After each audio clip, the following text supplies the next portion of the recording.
Hey, what's going on, guys? Welcome back. Today we're checking out another pretty awesome design in Bandai's HG Super Robot Wars line of kits. This is the Gespenst. Not only is it such a really unique and cool design for that aspect, but as you can see, it's also pretty large. So as far as like HGs go, it's definitely quite big and bulky.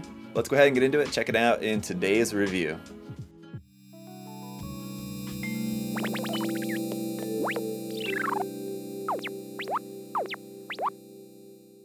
So we'll start off taking a look at the box here for the Gespenst, and then we'll take a look at all the contents inside. But just looking at the box art, I would not be surprised if someone looked at this and confused it for something from like a HG Gundam Seed release or something like that. Something about the weapon, the design of the mecha itself. I don't know, it looks very much like something from Gundam Seed to me. But you've got this very cool illustration there with the blast effect in the background, the glowing visor there for the eye, and then of course the weapon blast there right at the front. The sides of the box, just going to be the same thing there, but you can see how thick this box is, so it's going to be a lot of stuff in here. Going to the bottom of the box, you can see some of the weapons and gimmicks here. It's got the slash rippers recreated with PET plastic sheet effects, so to make this like spinning effect, we've got some effect parts in there for that.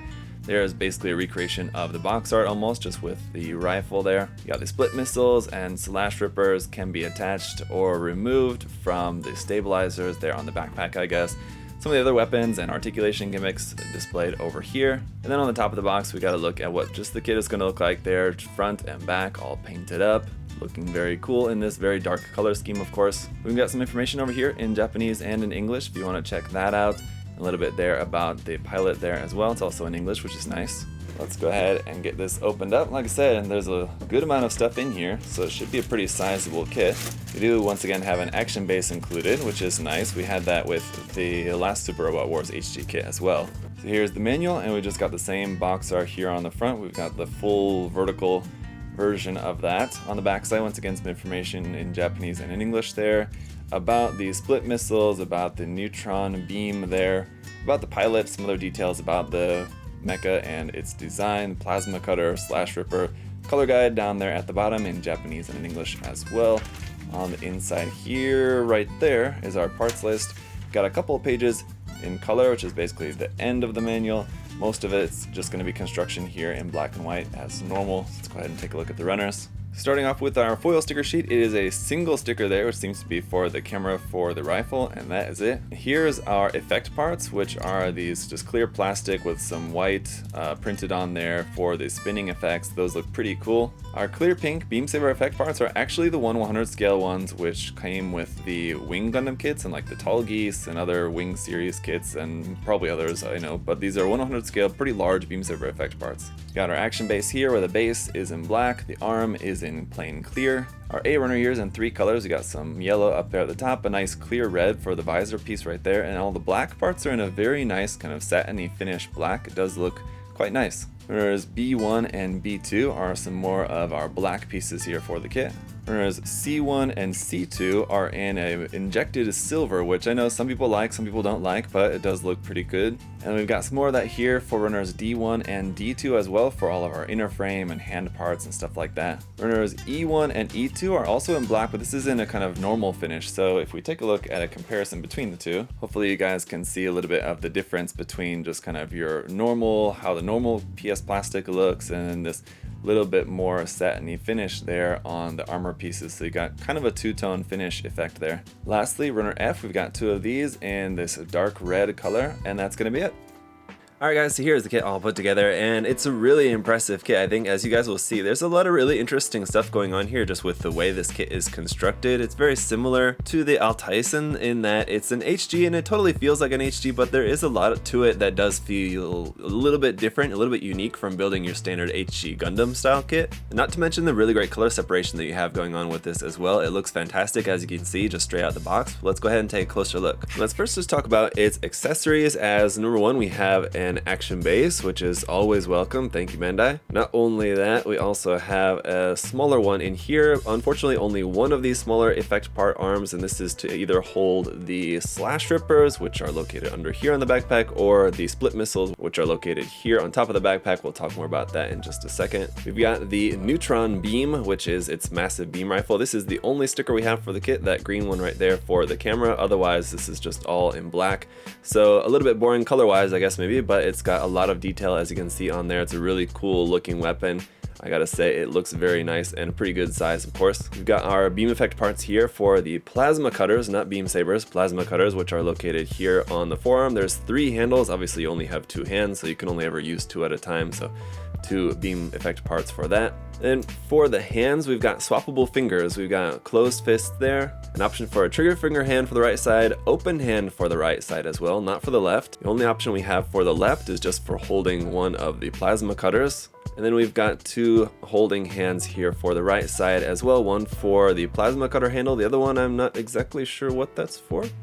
And then our effect parts for the slash rippers. So like I said, the slash rippers are located up under here. They're these small little disc. Pop that off from the backpack, and then you need to separate this, put it back together around one of your effect parts like so. So it looks like that, and then you can pop that onto your little effect part base to have it flying like so. So that's pretty cool. But like I said, you can also use the split missile on that base, and so these parts will also just pop off the backpack like that, and you can stick that onto the base as well if you wanted to have these flying.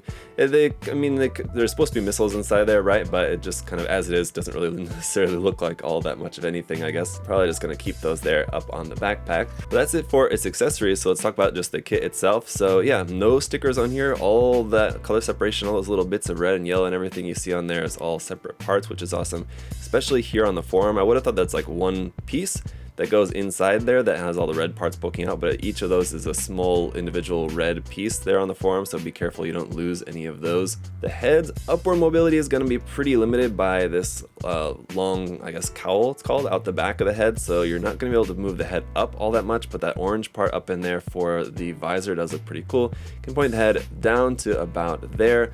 The long ears on it look really cool as well. I mean, I do love the head design. Turning the head, not going to be any problem with that, so that's fine. Here in the waist section, we've got some rotation and forward and back, a little bit of movement there, and there is a little bit of movement if you actually kind of pull it up. The manual shows you how to kind of extend the joint here in the midsection. Can extend that out for a little bit of sideways articulation there in the midsection as well. Also with the arms, the shoulder section you can see pulls out there a little bit, and that is to also give you a little bit better range of movement, although it's not really all that much, to be honest. The shoulder armor itself, this big massive shoulder armor, will move up and down. You can bring the arm up to about there, which is pretty good. You have rotation at the top of the bicep like normal, but you also have rotation here below the elbow joint, and the lower part of the arm is actually stuck on here via a ball joint, which is interesting. But our elbow joint is going to give us about 90 degrees or so like that, but for how like beefy the armor is on this, that seems probably about fine. Maybe it would have been nice to get a little bit more of an elbow bend out of that, but again, just based on the design, I think it would be kind of tough.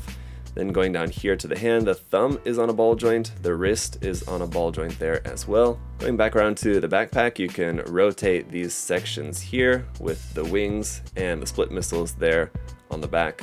And now the skirt. The skirt is very interesting. You have this section here on the front, this big front plate, and then these like under front plates here, which are kind of like on the side. They're on like the side here, and they kind of wrap around, and you have this plate over here on the side, which is, I guess, technically kind of your side skirt. You can kind of move that out of the way, and you can move this front skirt out of the way. That kind of moves to the front a little bit, and you can rotate that, and you're meant to be able to raise that like under piece up totally like that, so that you can get all the skirting armor out of the way for getting the leg up super high like that, which is pretty cool. And at our knee bend, we do have a double joint here for a nice full bend at the knee, exposing a lot of that bright silver inner frame there at the knee section. This part here on the front of the leg also will move like that when you bend the foot down. So when you look at that again from the side, you can see this part here at the back and at the front are moving at the same time, like that when you move the foot down. And it has huge feet, very long feet here as well, so pointed all the way down, goes down like that, all the way to the front like that. You do have some side to side movement here as well, as you might expect, and then up underneath the feet Some pretty full detail. I mean, there's no empty spaces, but then again, it's not super detailed either. No toe bend, unfortunately, but you do have a lot of this nice detail of like this hosing looking effect there at the ankles, here on the back of the knee, and then you saw it at the front of the elbow joint there as well. But the last thing to point out is that up underneath the skirt here, you'll see your like kind of action-based connector is built into that waist section, so you're actually just gonna fold that down and that will plug right onto action base like it is like that, which is pretty cool. For a size comparison, here it is with a standard 1/44 scale Gundam kit, so you can see it's quite large. And just in case you were thinking of using that awesome rifle that this kit has with one of your Gundam kits or something, here's just an example of just how big that is compared to something like the 1/44 scale Strike Gundam here. So it definitely could be usable with something like an HG Sazabi or HG the O, something like that I think might be a good fit, but it's a pretty cool rifle. You might as well just keep it with your Gespenst. But that's gonna do it, guys. As we take a look at some different action poses that you can do with this, the kit looks awesome whether you have it just in a standing pose or in a dynamic action pose. I think it looks great either way. It is a really awesome looking design, I gotta say. I'm not really into the Super Robot Wars stuff a lot of the times, but this is one that definitely appeals to me.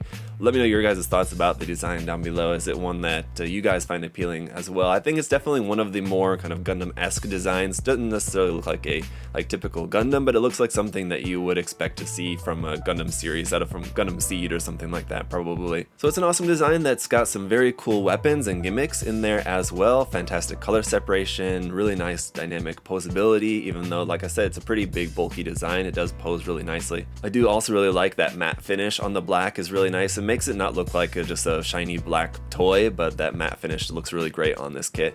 I guess the only thing that I will say as a little bit of a nitpick about this is that, well, once again, I wish that this came with two effect stands so that you could have two of the slash rippers going at the same time, or two of the split missiles, whatever you might want to do with that. Only having one of those like little effect stands means you'll have to take one from a different kit or buy another action base or something like that if you wanted to have both of those flying at the same time. So that's a little bit of a disappointment. Other than that, I do find this kit to be very cool. Highly recommend it to you guys. If you have any questions, of course, do feel free to leave those down in the comments below, but let me know your guys' thoughts down in the comment section. Of course, if you're interested in picking up the kit for yourself, you can check it out at USA Gundam Store and all other different kits from Bandai, HG, and otherwise. Link to USA Gundam Store will be down in the video description as always. And if you guys enjoyed the review, do feel free to leave a like and or subscribe. That would also be greatly appreciated. But until next time, guys, hope y'all are having a great day, and I'll see y'all later. Bye, guys.